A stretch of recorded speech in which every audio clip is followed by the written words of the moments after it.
and finish the dress that I had promised you. That you weren't allowed to open on earth, I'll open in your qabr. So there's nothing to do with punishment anymore. This is a servant whom Allah has already authorized, then He completes His ni'mat upon them in the grave. So these are very complicated issues because many people may be listening and watching.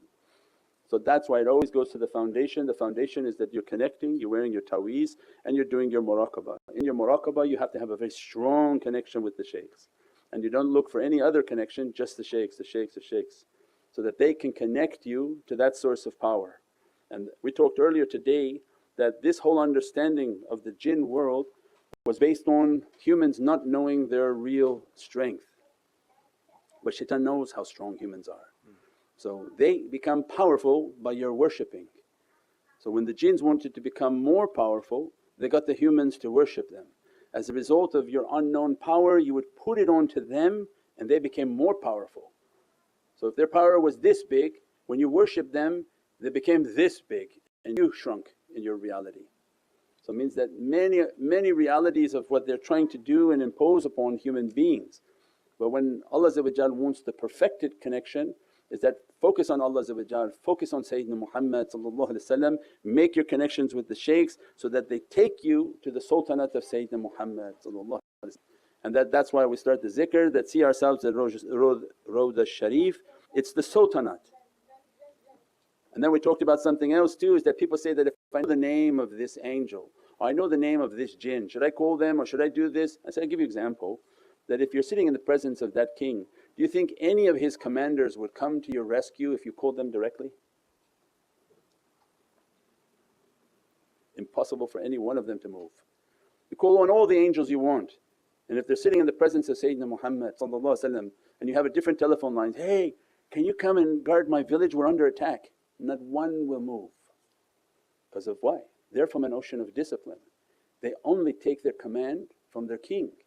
That's why you watch the movies of dynasties and kings, you understand that your request has to go to the king, has to be to Allah Almighty, but to His sultanate of Sayyidina Muhammad, only then will madad and support be dispatched. So you don't need to know everybody's name, you don't need to know the name of this angel, the name of this jinn, the name of this, the name of that. You need to know that you have to be connected to the king, you have to be connected to the heart of Sayyidina Muhammad, Ya Rabbi, by the haqqaiq and the reality that you're dressed upon Sayyidina Muhammad, that look upon me, guide upon me, Ya Sayyidi Ya Rasul Kareem, send this madad and support, that send this difficulty coming to me, send support. So this whole concept of madad is to show our connection to this kingdom. So when all day long you've practiced your madad, you're with the shaykhs, you visualize the shaykhs, you feel the presence, that they're in the presence of Sayyidina Muhammad, you're part of that kingdom. What do you have to ask for? The king already sees it. Ayatul Kursi describes the power of Sayyidina Muhammad. Neither sleep nor slumber overtakes him, this king sees everything. The sultanate of Sayyidina Muhammad, when you're connected to his awliya, you're connected to his sahabi, you're connected to his family, and most supreme you have an immense love for his holy presence, and Allah as a result loves you. Why you have to call on anything? You just keep making your connection, they're guarding these areas. They see what you don't see and they dispatch the support that's needed all around you, your home, your family and your communities. But you want to call individual person and say, hey, will you dispatch an army to come and help me? So who are you? We don't operate like that, we operate from an order. Under tawheed, order come from Allah to Sayyidina Muhammad and then out to all the ulul am. This we described in Surah Al-Qadr. The amr has to come in a chain. So in our lives is the same way. Don't need to keep emailing, if I call here, call that, call this, no.